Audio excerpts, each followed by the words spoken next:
Good evening, my name is Debbie. I'm a Live for Love TV subscriber on YouTube.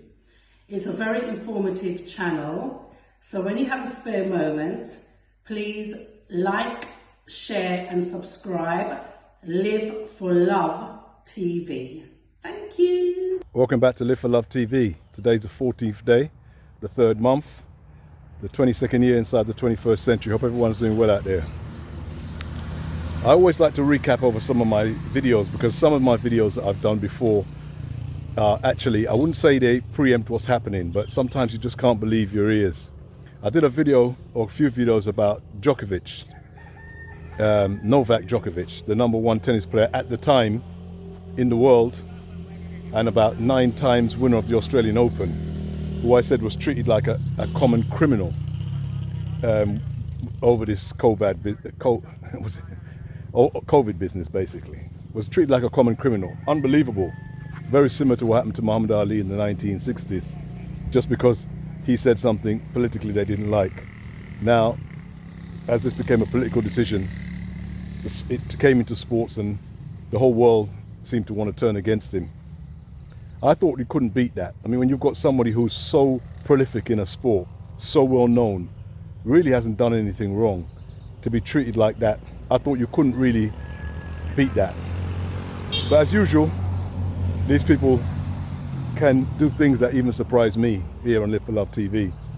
Now they've sanctioned a Russian by the name of Roman Abramovich. For many of you, you'll know him as the owner of the Chelsea Football Club in the UK, or what some of you call soccer. Very, very interesting sanctioning. Now they've frozen his money. All sorts of sanctions going on Chelsea because he's the owner. And as I did a video about Russian and so-called dirty money, all of a sudden his money is so dirty it's not worth talking about. But I'm really not going to get too deep into the political side here. I'm going to get into the sporting side, because really most of us know him as a football owner. We don't really know him any other way. We don't know a lot about him, his connections with Boris Yeltsin and Vladimir Putin. We don't really know a lot about that, but we know about him as a football man. And that's the real reason why I'm deciding to talk about him, because though I have no football affiliation, I've watched the sport for many, many years. And it's amazing that this man, who came to Chelsea in, I think 2004 season, 2003-04 season, I could be wrong, 2003-04 season, what he's done for an English club has literally put that club on the map. And I'm not underestimating when I say that. Chelsea, before he came on the scene, was a minnow, a little team, not an overrated team. Yet they're in London, but they were not one of the big, what I would call the big London clubs. Yeah? Nobody expected too much from Chelsea. They hadn't won a league title since 1955, and at that time they'd only won one title in 1955, league title in their own country. This man comes along, and within 2 years of coming there, he wins a league title. And since then he's added 4 more, so now they have 6 league titles, 5 under his reign. Now, anybody who watched the Premiership in those days knows that there was 2 teams vying for leadership in the Premiership. It was Man United and Arsenal. Arsenal being the biggest club in London, as far as I could see, because this was a team that challenged for not only for the Premiership, but had done the double before the Premiership even started. And you'd look back and you think to yourself, look at what he's done with that little minnow of a London team. Look, he's put these people on the map. Not just the club on the map, but all the players that came subsequently. The Drogbas and all of these big names that we know, the John Terrys, the Lampards. These people would be nobody without Roman Abramovich, as far as I'm concerned. And Chelsea would still be a nobody.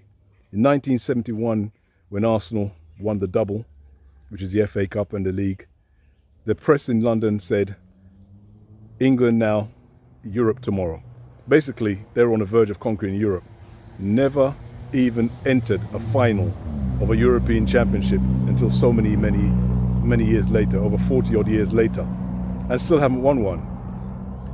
He's brought this little minnows London club to win 2 Champions Leagues and lose one, at least one, 2 Europa leagues, God knows how many FA Cups. Basically, he's put them so high up in the remnants of British football that they're now an international football side, watched all over the world and supported all over the world. But he doesn't get any thanks for that. It's almost like it happened without him. He just had a little bit of money, and that's all he did. When Arsenal were pouring money into stadiums, 600-700 million, he was pouring money into the team, the players. Now you tell me when a stadium has ever won a competition. As far as I know, it's always the players that win competition. And ever since he came on the scene, if you look back, remember the season he came in and brought in, and he had Claudio Ranieri there. I don't know if he brought him, but he had Claudio Ranieri there. That team got to the semi-finals of the Champions League and also finished runner-up in the Premier League when he came. Finished runner-up in the Premier League. And what did he do to the manager? He sacked him. I mean, if that isn't ambition at the highest. He went and got a manager who most of us didn't know, other than the fact that he managed Porto, another minnow club, to the Champions League to win. He brought in Jose Mourinho, and the very next season, as I said, the rest is history. He won the first title for Chelsea, league title for Chelsea for 50 years. 50 years. Amazing. So basically, this is some of the things. I mean, I can go on and on. He's got so many trophies under Chelsea. Have got so many trophies, so many accolades under his watch. And now they've frozen his money and acted like as if he's a common criminal, like I said with Djokovic. I mean, they did this with the Harrods owner. You can remember Al Fayed. Wouldn't give him a passport after all the years, even though he owned one of the flagship companies in the UK. So you're seeing a pattern here of ungratefulness. This is how ungrateful they are. The other day, some of the Chelsea fans, when the Ukraine problem started, were chanting his name. And the manager, who he employs, came out and said they shouldn't have done that. Now, maybe they shouldn't have done it. But you can understand, if you're a true Chelsea fan, that what this man has done. This man has not only bankrolled Chelsea and brought players that no other else would have bought. Just think about it. He's not only bankrolled Chelsea and bought players that nobody else would have bought. He's continually put his money in, even when he's made a loss.